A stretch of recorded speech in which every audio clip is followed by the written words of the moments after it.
మొన్న అన్నారు కదా అమరావతి రాజధాని అని. అట్లాగే దేనికి ఉండే ప్రాముఖ్యత అది దానికి ఉంటుంది. విశాఖపట్నం కూడా మేము చెయ్యొద్దని ఏం అంటలేదండి. దానికి ఉండే ప్రాముఖ్యత అది మోస్ట్ కాస్ట్లీ ప్లేస్. సమైక్యాంధ్ర ఉన్నప్పుడే అది ఎక్కువ, హైదరాబాద్ కన్నా మోస్ట్ కాస్ట్లీ ప్లేస్. అలాంటి విశాఖపట్నాన్ని పోయి బాగు చేస్తానంటాడు. మాట్లాడితే జగన్మోహన్ రెడ్డి నేను ఇంకా పుష్ ఇస్తాను, అది పైకి పోద్ది ఏంది ఆయన పుష్ ఇచ్చేది, ఆయన బొంద పైకి పోయేది ఏంది. అది ఇంకా ఇక్కడ నువ్వు ఇది ఎడారిలో ఇసుక అమ్మేవాడినే బిజినెస్ మ్యాన్ అంటారు. ఎక్కడైనా లేని చాటు నువ్వు చేసేవాడినే పరిపాలకుడు. నాయకుడు అంటే నువ్వు ఎక్కడైనా సరే అభివృద్ధి చేసేవాడినే నాయకుడు అంటారు. అడారు కానీ మరి ఇల్లు కానీ అది ఏదైనా సరే మా అట్లాంటిది వాడినే నాయకుడు అంటారు. నిన్ను నాయకుడుగా కాదు, నువ్వు సర్పంచ్ కన్నా కూడా తక్కువే. నిజం మాట్లాడాలంటే ఆయనకు అది కూడా లేదండి అనుభవం. నా జగన్మోహన్ రెడ్డి గారికి అలాంటి అనుభవం లేని నాయకుడిని వచ్చి 5 ఏళ్ళు ఎంత శ్మశానం చేశాడో, రైతులు ఎంతమందిని ప్రాణాలు పట్టణ పెట్టుకున్నాడో. నిజంగా మా ఉసురే తగిలింది. ఇవాళ రైతులు ఇవాళ ఆడలేదు, మొగలేదు, పిల్లలు లేరు, జల్లలు లేరు, మూకుమ్మడికి ఇవాళ పిల్లలు కూడా స్కూల్ ఒక తరం అయిపోయిందండి. ఒక తరం ఇళ్లలో కూర్చుంటున్నారు పిల్లలు. ఇవాళ కాలేజీ నుంచి వస్తాం బయటికి పోవడానికి డబ్బులే మా చేతిలో పంపాలంటే, పెళ్లిళ్ళు చేయాలంటే పిల్లలు డబ్బులే మెదలుకొని కూర్చోబెట్టుకుంటున్నాం. ఆడపిల్లల్ని ముందలే కూర్చోబెట్టుకుంటున్నాం. ఈ స్టేజీ తీసుకొచ్చి మమ్మల్ని ఎంత నాశనం చేసి ఇంకా అమరావతి రైతులు, రియల్టర్లు ఇన్సైడ్ ట్రేడింగ్ జరిగింది.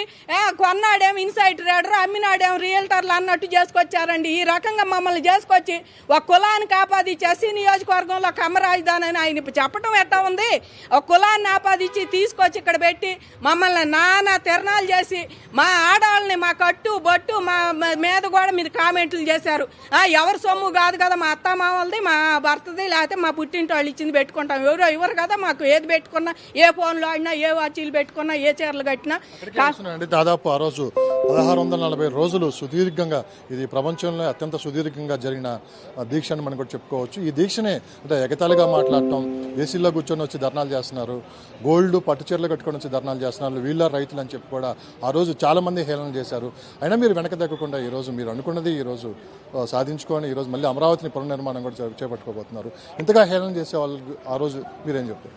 హేళన చేసే వాళ్ళకి మేము ఒకటే చెబుతున్నామండి, పొట్టి చీరలు కట్టుకున్నా ఏజ్ వచ్చి మీ చరిత్ర ఒకసారి చూసుకుంటే నది పక్క నాగరికత ఎరసిల్లుతుందని మన చరిత్రలో బాగా చదువుకున్నాం వెనక సింధు నాగరికత నుంచి.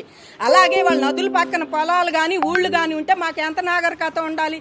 ఇక్కడ 50 ఏళ్ల క్రితమే ఎన్ఆర్ఐలు ఉండారండి ఈ ఊళ్ళల్లో. ఇక్కడ కృష్ణా, గుంటూరు కానీ పక్కన గోదావరి జిల్లాల్లో మీరు చూస్తే 50 ఏళ్ల క్రితమే ఎన్ఆర్ఐలు ఉండారు ఇక్కడ నుంచి పోయిన వాళ్ళు. అలాంటిది మేము ఏదై కట్టుకున్నా, పొట్టి చీరలు కట్టుకున్నా, ఏది కట్టుకున్నా మా పోరాటం భూములు ప్రభుత్వానికి ఇచ్చాం కాబట్టి మా హక్కు, సిఆర్డీఏ హక్కు కోసం మేము పోరాడాం. ఏ చీరలు కట్టుకున్నా, ఏసీలో ఉండా, ఎండలో ఉండా మేము పోరాడింది మా హక్కు కోసం. అంతేగాని మేము పొట్టి చీరలే కట్టుకుంటాము, ఇంకోటి కట్టుకుంటాం. వాళ్ళ సొమ్ము ఏమి లేదు కదండి.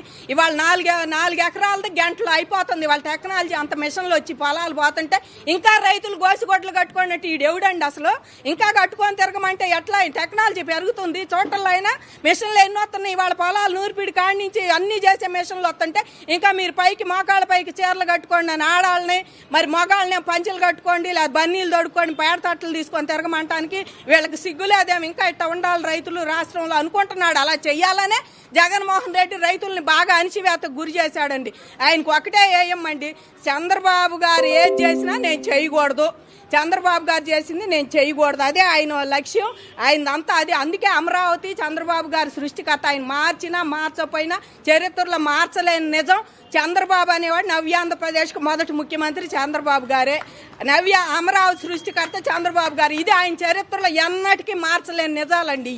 ఇవన్నీ మారుతున్నాడు. అమరావతి ఆపేశాడు, 3 చోట్ల అభివృద్ధి జరగాలి అందుకని ఆపాను నేనని చెప్పి అదొక కథ అల్లుకొచ్చాడు.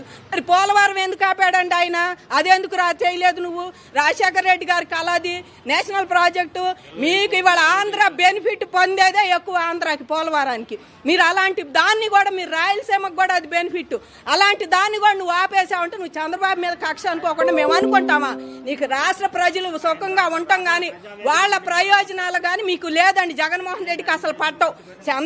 చంద్రబాబు గారు ఏం చేశారా దాన్ని ఎలా పక్కకు నెట్టేయాలి, చంద్రబాబు గారు ఏం చూశారు దాన్ని ఎలా తీయాలి, ఈ దీంట్లోనే పనిచేశాడండి 5 ఏళ్ళు. పక్కాడిని ఏం చేయాలి, ఏం చేద్దాము, మనం ఏం చేద్దామని లేదా ఆయనకి. పక్కాడిని ఏం చెయ్యాలి, వాళ్ళని జైలుకి ఎట్ట పంపించాలి, వాళ్ళ కొడుకుని ఏమనాలి, వీళ్ళని ఏమనాలి అని మంత్రుల చేత పక్కాళ్ళ వాళ్ళని చూసి అసలు మర్చిపోయి వాళ్ళ ఇంట్లో కూర్చున్నావు నువ్వు 11 సీట్లకి. ఆయన అంటాడు భారతదేశం మొత్తం ఆంధ్ర వైపు చూస్తుంది, ప్రపంచం అంతా ఈ మధ్య కూడా చెప్పుకొచ్చాడు ఆంధ్ర వైపు చూస్తుంది, నేను బాగా పరిగెత్తుతున్నా ఆంధ్ర అని. ఇవాళ కరెక్ట్గా నిన్న ఎలక్షన్ రిజల్ట్స్ రోజు బాగా చూసిందండి ఆంధ్ర వైపు. ఎవరా ఈ 11 సీట్లు, అసలు ఈ 11 సీట్లు ఎవరా అని కరెక్ట్గా చూసింది. అంత తక్కువ సీట్లతో ఓడిపోయింది నువ్వే అయ్యి ఉంటావు అసలు.